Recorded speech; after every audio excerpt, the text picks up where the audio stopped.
one of the best properties in San Emilion, right? Another property that back in the 70s, 80s, 90s struggled to find a way, find a path. Right. Occasional successes. Who can forget the 1990? Absolutely great wine. 98 was blinkers. I think 2000 was pretty good wine. Yeah. But everything changed when the Tiens-Ponce took control. Yeah. And that was essentially the 09, the 10, and then from then on, it was great. And you know, because, I mean, you have bought a ton of the second wine that we sold, you know, the Chateau Beausejour, which we sold buckets of. And we sold house wine. And again, Beausejour Defoe, same thing. It's, now they took, you know, all the Defoe and all that stuff. I mean, it's still there, but kind of down before, basically they're just going for Beausejour. Right now, they're just Beausejour. Yeah. Yep.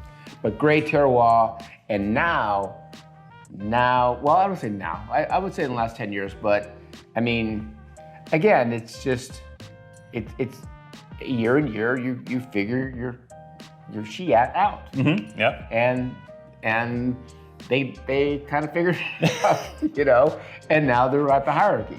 Yep. And the 2022 is I don't want to say, it's a little bit of a conundrum in the brain, you know. It's just, there's so much going on with this wine. Yeah. And I mean, when we tasted it, for me, it was kind of going back to like what the 90 was. And I think because 90 was a very hot year and it was a freak. And when I tasted 90, you know, years on, I remember thinking to myself, oh man, this wine, luckily, one time I was with someone who's got a lot of money and he wanted to crack bottles. And so, and I said, okay, let's do a 90 taste off, right bank, left bank. And he picked up Defoe was the right and Margaux was the left. No offense, Margaux, okay, I'm excited. But Margaux was still a little closed, a little bit, and Defoe was like, man, that wine was good. Yeah, Defoe can have, if there's a flaw for Defoe, it can sometimes have too many notes. I think it's a wine that it's one of those wines in the right bank that really does need a little time to sort itself out, I think. Yeah. This is a wine that kind of puts itself together over time, like Figeac, like Cheval Blanc, but this is just Merlot and Franc. You know, you don't have those other compromising kind of terroirs and that kind of deal. For some reason, their terroir takes a lot of time to sort itself out, I think, to reach kind of its apex. And we see that early snapshot in the Croix.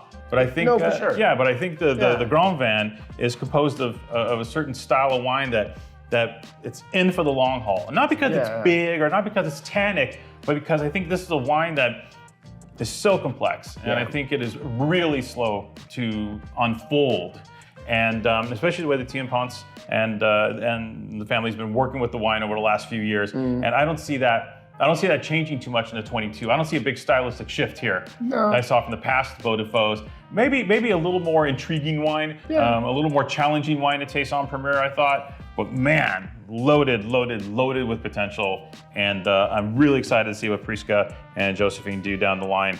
And I think this is their first shot, right? Yep. Just them. And you know, just like great debut, that's for sure. Just like Duranty's kids at L'Église Clinée, man, these guys have hit the ground running. Yeah, hard. Super terrific wine. Yeah. In 22, I did dig it, but I think I'm going to dig it more like in 10 years.